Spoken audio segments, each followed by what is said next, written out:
Okay, so welcome to episode 2 of Tuner Dealer. So, Tuner Dealer is about buying cars, setting it up, and selling it. Hoping to upgrade and soon buy an STI. So, in this episode, kukunin natin yung VTI na ibebenta natin. So, it's in a secret location.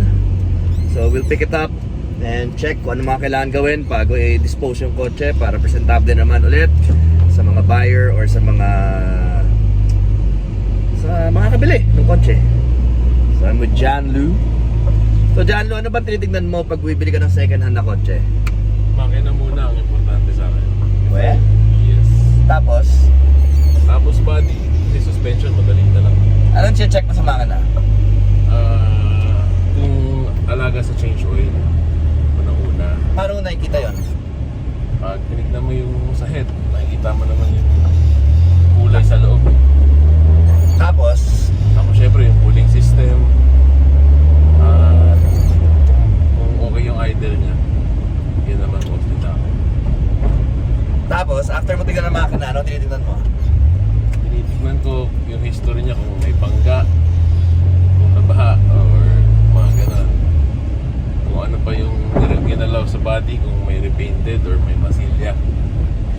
Pagdating sa papel, anong tinitignan mo sa papel? Siyempre yung original ORCR. Kung kailan huling na-rehistro, kung kanina naka-rehistro. Kung complete yung documents, kung may dalawang primary IDs, tsaka yung firma, tsaka deed of sale. So yun ang mga check ni John Lou pag bibili siya ng second hand na car. Pag-open din pala yun.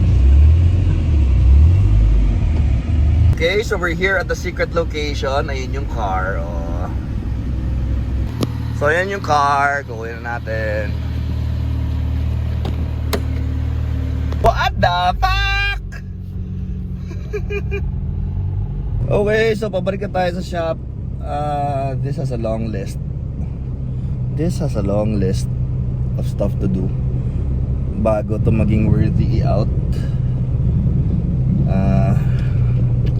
Minor shit din, parang yung Corolla, pero mas maraming gagawin dito sa VTI na to sa Corolla. Well, some issues of this car is uy, ano to, missing. Wala yung lock, wala yung titi. So again, some of the issues of this car is understandable naman due to its age, pero we'll try our best to bring it back to life. Okay, so dumating na tayo sa shop.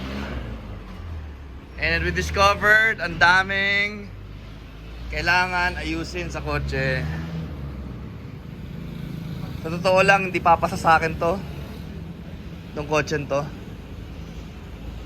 Ang daming kailangan ayusin.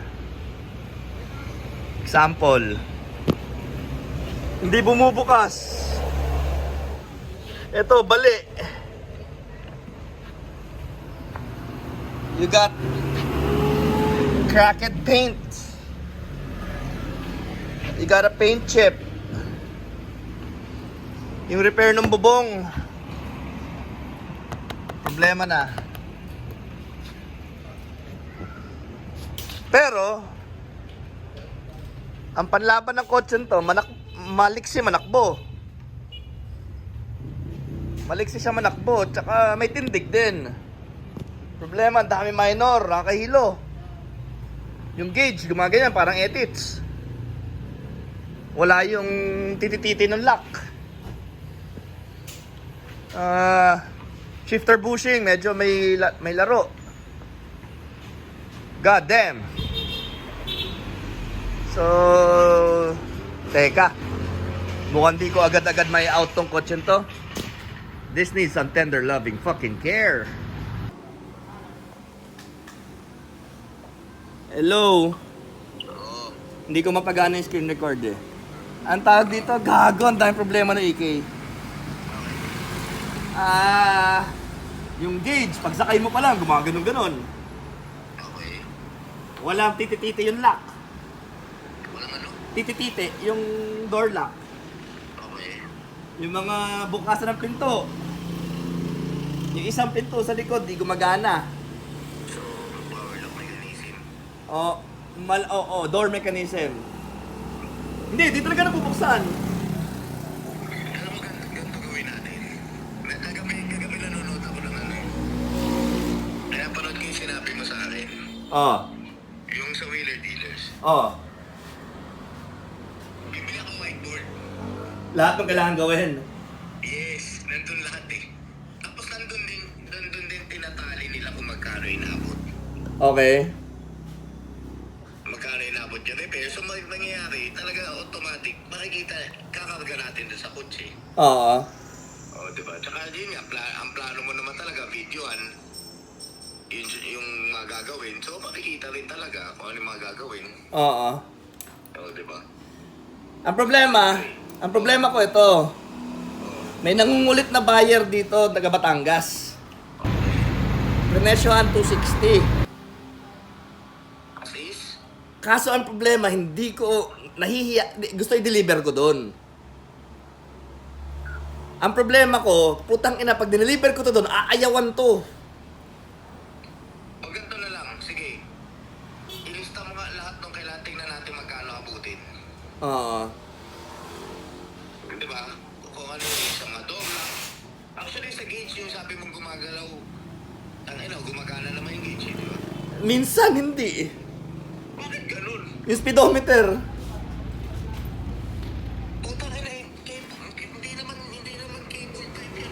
Baka yung gauge mismo ang sira. Ano, palitan natin ang spoon?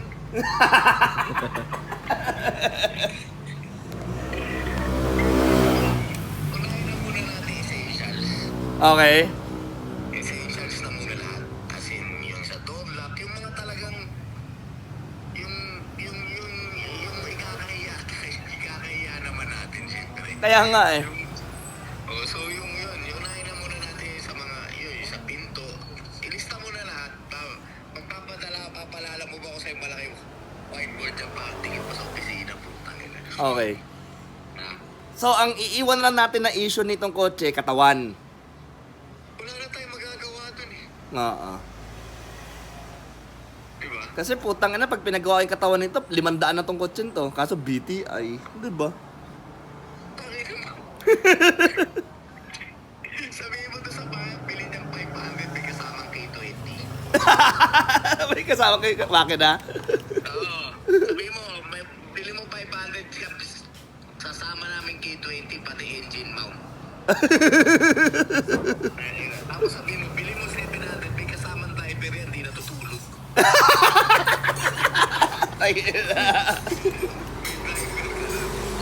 utang ina kotse to gago. Amoy tae pa ng pusa yung loob, hayop. Bakit? Ewan ko bukid, ito si Siki yung puta. Ang ina si Sige, kinakabahan tuloy ako sa motor at pagputang ina, ibigyan mo na ilang buwan ganyan na. Atang ina yan. Diba? O sige, umpisa natin ngayon. Okay, sige. Papapipili ko ng mga kailangan. At i-text mo rin sa akin kung ano yung mga kailangan. Okay, Para sige. tayo dito. Okay. Sige. Sige, okay. Okay, so sabi nila mas nakakapag-isip ka na maayos kapag ikaw ay nasa toilet. So,